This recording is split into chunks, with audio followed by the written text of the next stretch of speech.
नमस्कार। ए to Z dishes Usha Korjani में आप सबका स्वागत है। बच्चे हो या बड़े, आजकल ना पिज़्ज़ा, बर्गर, फ्रेंच फ्राइज़ ये तो सबको खाना पसंद ही है। पर देखिए, रोज़ाना तो ये सारी चीज़ें हम खा नहीं सकते। पर अब बच्चों का ध्यान रखना है, बड़ों का भी ध्यान रखना है, तो मैंने घर पर ही बना लिया पिज़्ज़ा पराठा। पिज़्ज़ा पराठा के लिए एक सॉस बनाई जाती है। चलिए सबसे पहले वो बनाते हैं। उसके लिए 500 ग्राम मैंने यहाँ पर ले लिए है टमाटर, और अच्छे लाल लाल लीजिएगा। इसे वॉश करके बीच से काट लेना है।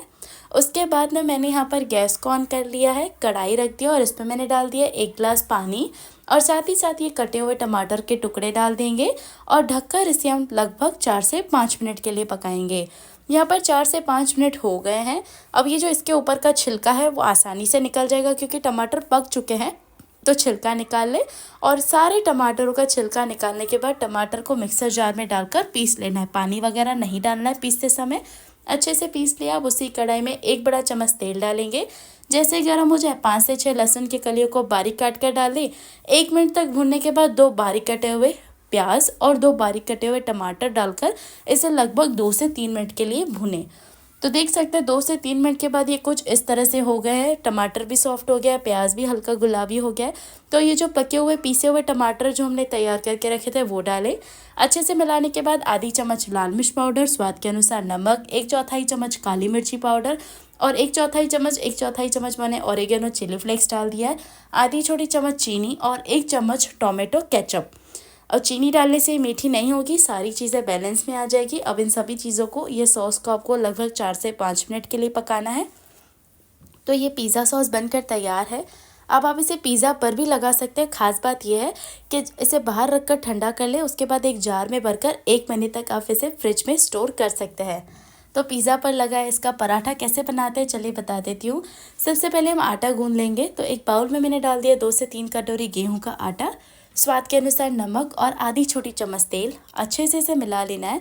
थोड़ा थोड़ा करके पानी डालना है और आटा गूंदना है। तो ये जो पिज़्ज़ा पराठा है ना, उसके लिए ना ही जो आटा है वो ज़्यादा सख्त होना चाहिए, ना ही ज़्यादा नरम, मीडियम सॉफ्ट आटा गूंदना है। थोड़ा सा तेल लगाकर अच्छे से आटे को देखिए इस तरह से मसल लेना है। उसके बाद फिर से थोड़ा सा तेल लगाकर इसे ढककर रख दे 5 से 10 मिनट के लिए। टाइम है तो रखें, वरना तुरंत भी आप बना सकते हैं। मैंने इसे 5 से 10 मिनट के लिए रखा था। फिर ढक्कन को हटाकर आटे को अच्छे से मसल लेना है, और इसमें से आपको 2 लोइयाँ निकालनी हैं। मीडियम साइज़ की एक जैसी 2 लोइयाँ निकालें, और मैंने यहाँ पर तवे को गर्म करने रख दिया, क्योंकि हमें अच्छा गर्म तवा चाहिए।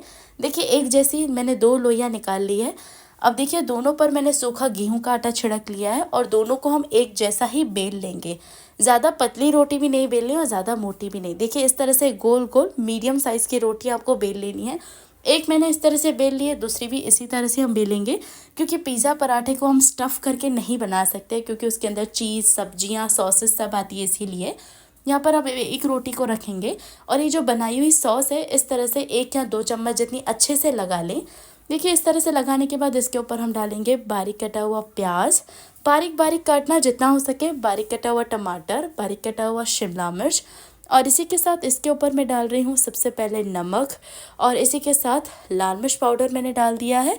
और यहाँ पर अब खूब सारा चीज़, अब देखिए मैंने मोज़रेला चीज़ इस्तेमाल किया। अगर आपके पास ये नहीं है तो वो जो अमूल के चीज़ क्यूब आते हैं ना, वो भी आप ग्रेट करके यानी कि कद्दूकस करके डाल सकते हैं।